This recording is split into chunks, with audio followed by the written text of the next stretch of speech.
Hell Let Loose fans, we are getting a rare look behind the curtain at some experimental content for the game, which was initially announced in 2023 and then sidelined due to some development issues. I'm of course talking about the new Objective game mode, which was supposed to be introduced back in 2023. This game mode, we now know, was supposed to feature destroyable objects on the map, which the attacking side had to plant TNT onto, while the defenders had to defend the objectives and prevent that from happening, and disarming TNT if it is placed on the objects. Well, this weekend, from Friday until Monday, we will get a chance to try out this unfinished game mode across 3 maps: Elamagne, Brech Battery, and Danzig Post Office, which are at different stages of development. Now, before I go into any more details, I need to point out that Team 17 have stressed that this PTE is being done to showcase this work in progress content to see if there is any community appetite for them to continue its development. So to clarify, the Objective Game Mode playtest will be a series of tests to play Hell Let Loose matches with these new mechanics that don't revolve around capturing points and territory control. It's an opportunity to delve into the code base of Hell Let Loose and experiment with different map sizes and dimensions with lower player counts. Some of these maps are designed, for example, as 25 vs 25 rather than the current 50 vs 50 that we're used to for Hell Let Loose.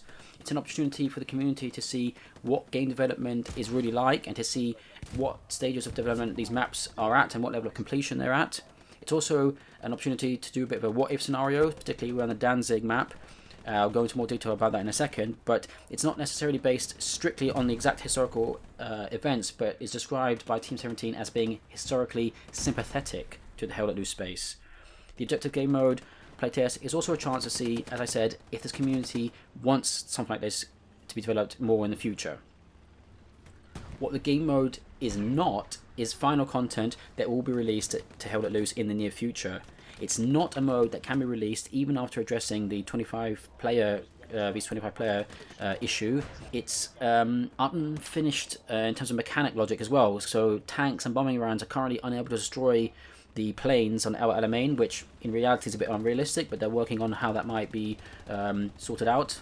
And it's not an example of completed maps. So you'll see, particularly in the Danzig map, that it's very early stages of development in being blocked out. The assets aren't all being built. And for example, on Danzig, they don't even have Polish forces available yet, so they're being placeholdered by the British forces. This is not a mode that prioritizes territory control in order to win. Only the second phase of the Danzig map has a capture point as an objective.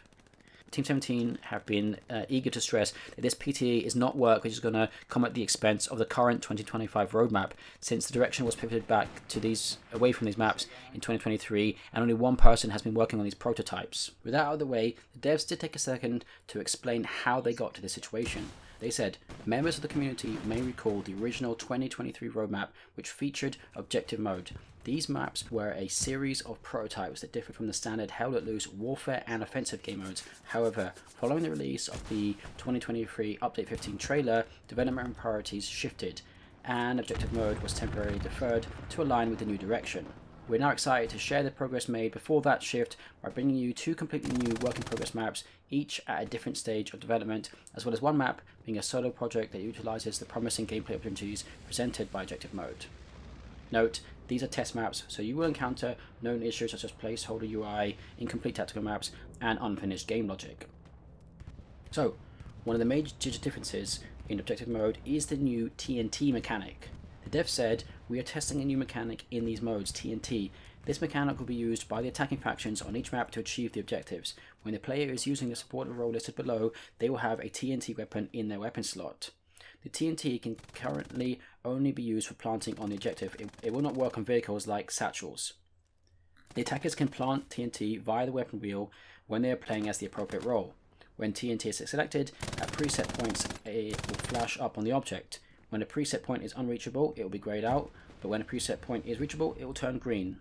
Now when it comes to defusing, the defenders must defuse the TNT if it's placed on a plane, for example. They can do this by locating the TNT and then holding the Interact F key to defuse it. This can be only done if they're in range. The following attributes are consistent across all three of the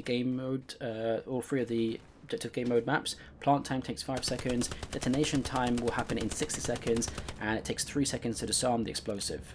The supported roles which can plant TNT are Commander, Officer, Engineer, Support, and Anti-Tank. Okay, let's talk about the first map, which is going to be showcased in the playtests. This is Elamagne.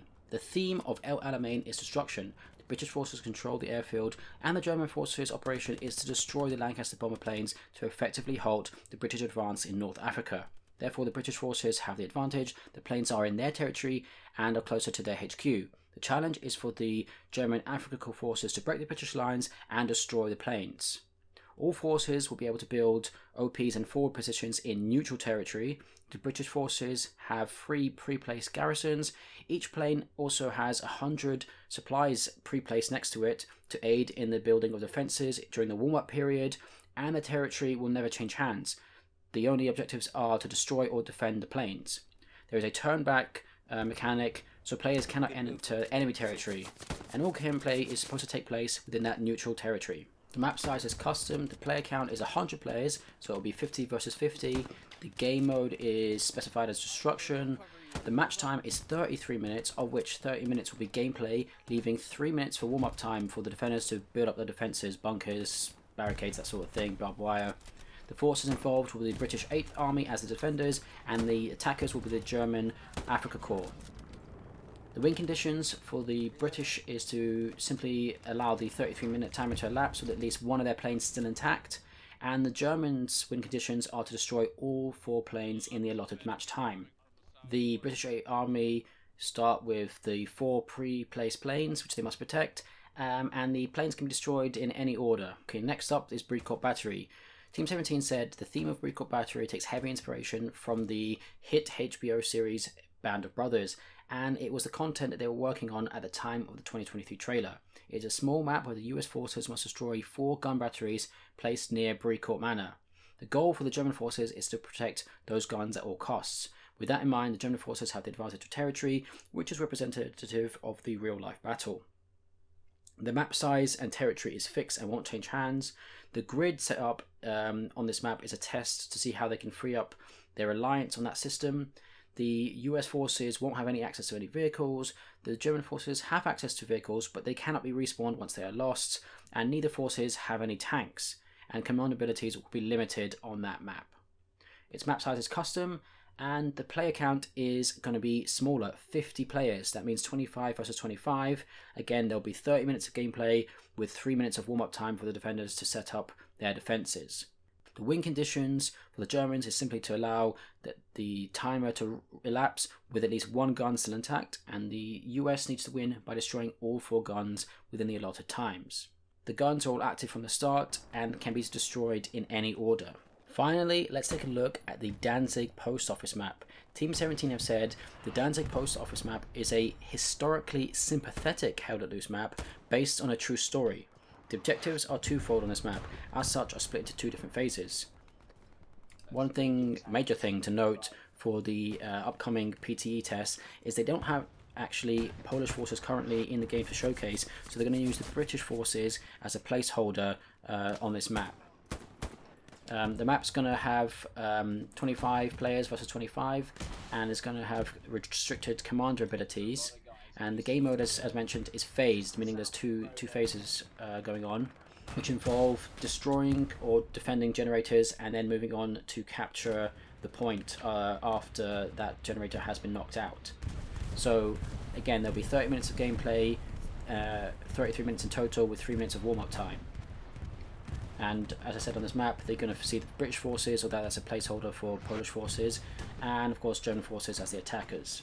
The win conditions for the Polish forces, or British in this case, will be to allow the 33-minute timer to elapse with the generator still intact in phase 1, and to prevent the Danzig post office from being captured within that allotted time.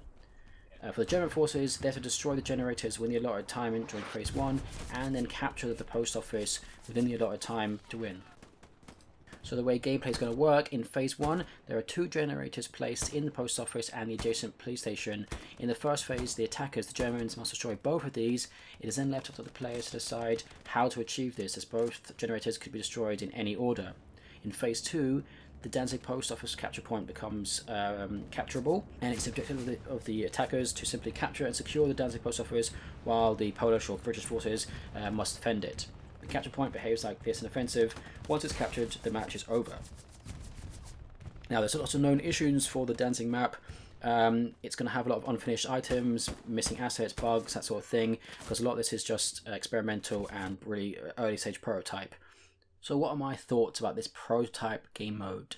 I think it's cool that they're exploring different game modes and new mechanics like having TNT and destructible key objectives, and I think there might be some very cool possibilities to have interesting maps and objectives in mind.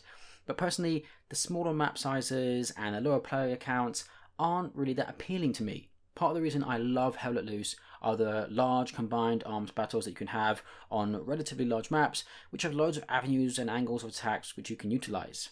I fear that cramming everything into a smaller size map will lose some of that essential essence of Hell Let Loose, and having less players might make it feel less epic. But maybe I'm mistaken, and the scale of maps and the team sizes will fit better for this particular game mode and offer opportunities for more tactical gameplay with well-coordinated squads, but we'll have to wait and see. I do know that I'm not a fan of the Skirmish game mode, which is the other game mode which was introduced recently. The other potential issue for me, and again this is just my personal opinion, is that these so-called historically sympathetic maps and what-if scenarios are a bit, shall we say, unnecessary. There are plenty of historically accurate scenarios which could be used to facilitate introducing new game modes like Objective, which don't inject too much historical fantasy, for want of a better word, into the game. The kind of things that leave history nerds like myself feeling a little perplexed.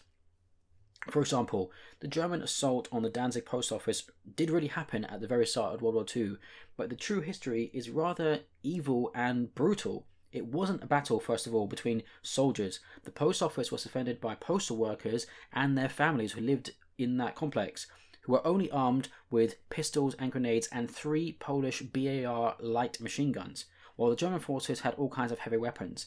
And after the Germans failed in a number of assaults to capture the building, they eventually set fire to it with the men, women and children inside. When the SS captured the building, after trying to burn the defenders alive, they would go on to execute all the Polish post office workers as illegal combatants. This was recognized as a war crime. So it struck me as a bit odd to have this as a choice location and map. When the 2023 roadmap was announced to include the Finnish Winter War and the Danzig battle as a way of introducing the Finns and the Poles to the game, and content from every year of the war from 1939 to 1945, I was very excited. But it seems to me that the decision to pick Danzig post office was maybe a way to shoehorn in the Polish forces on this smaller game mode without giving them the proper Hell Let Loose treatment in a full-scale warfare and offensive game modes, which comes along with vehicles and commander abilities and what have you. I'm hopeful that we might still one day get Polish and Finnish forces as part of the full-scale Hell Let Loose maps, and hopefully also one day nations like France or Italy. Those would be great additions to Hell Let Loose. But anyway, enough about all that. Let me know your thoughts in the comments below on this prototype objective game mode. Do you think it's going to be something that could work in the game? Let me know in the comments.